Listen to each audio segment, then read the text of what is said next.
So during this 3-year period, Diveroli, of course, couldn't keep out of the business. He just, they told him not to, but he just couldn't keep away from it. So he kept on doing, arms business, but through intermediaries. But he's such like a control freak that whenever there would be like a deal that looked like it was about to happen, he would insist on cutting his own intermediary out of the communications and getting on the phone himself, so he could negotiate, because he was a very good negotiator. So he wanted to negotiate himself.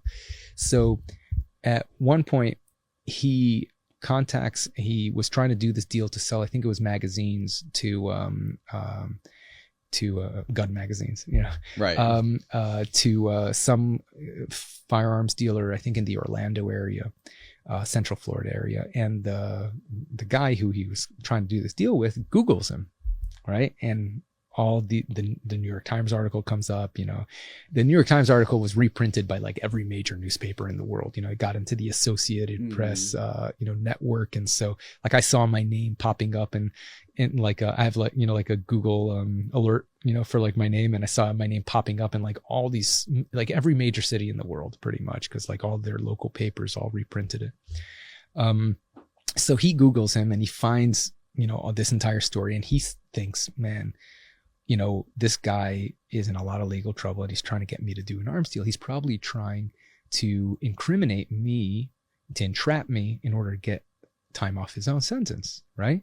So he's like, I'm not going to get fucked like that. So he calls up the ATF, and he tells them what, that Diveroli is trying to do this deal with him. And the ATF agents are like, oh, that's very interesting. Why don't you keep on talking to him? In fact, why don't you introduce one of our agents as your partner?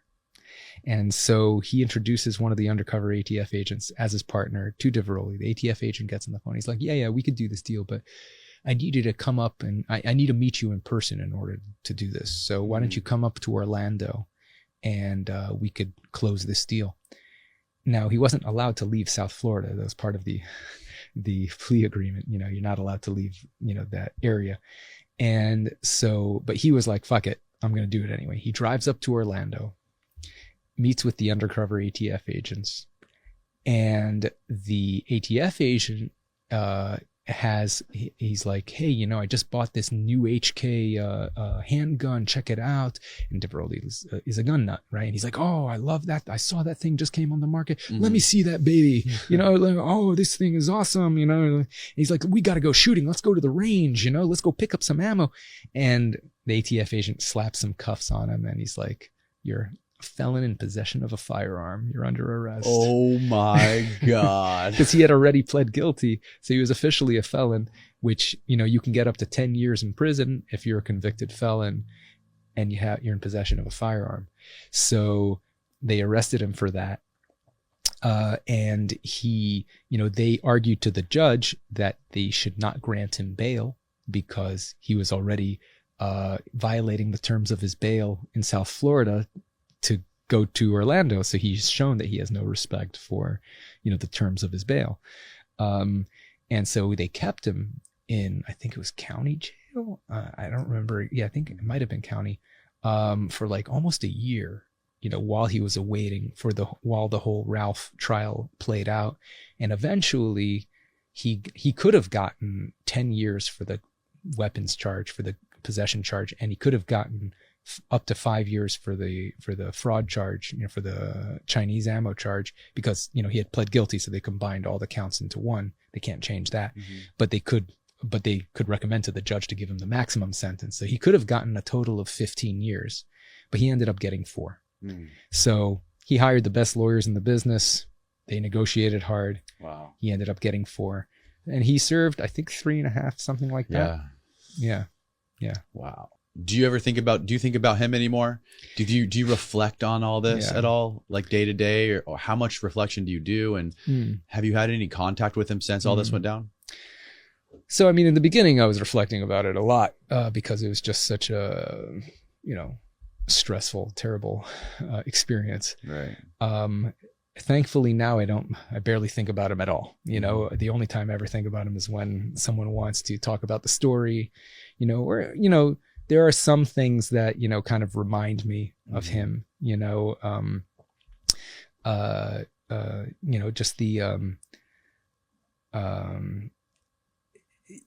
like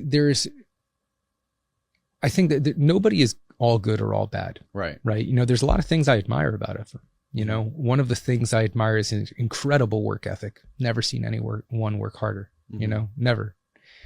I thought it was bordering on obsession and was very unhealthy, but he managed to achieve things that 99.9999% of people never achieve because they didn't have that drive, So, I've learned a lot about that, but I've also learned a lot about what not to do.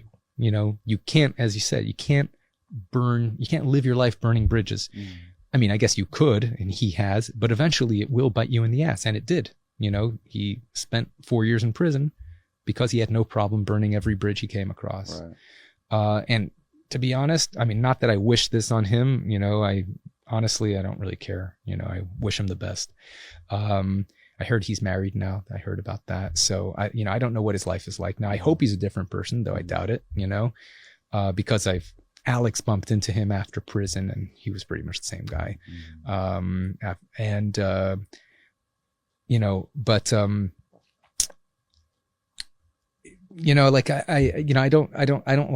I don't like thinking about him.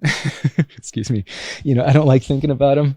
I'd be happy if I never interact with him again, Really?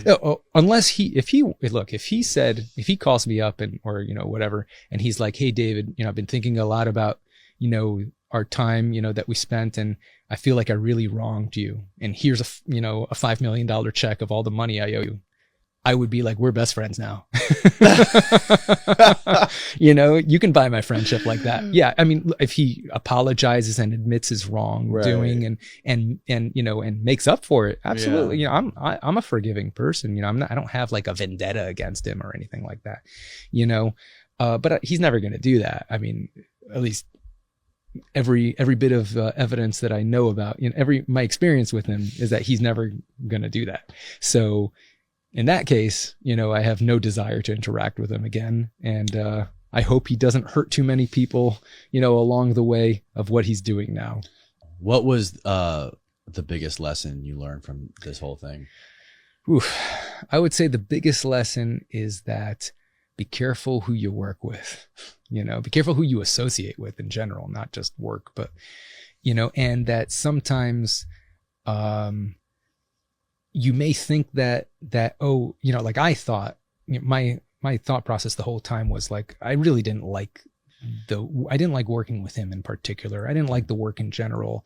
Mm-hmm. It wasn't something that particularly interested me. I mean, it's really glorified logistics, really, Mm-hmm. It's more complicated than logistics because you have to do the extra licensing for military equipment, but so it's just a more complex version of logistics. It's not the kind of work I wanted to do, for my whole life. Never really wanted to be an arms dealer.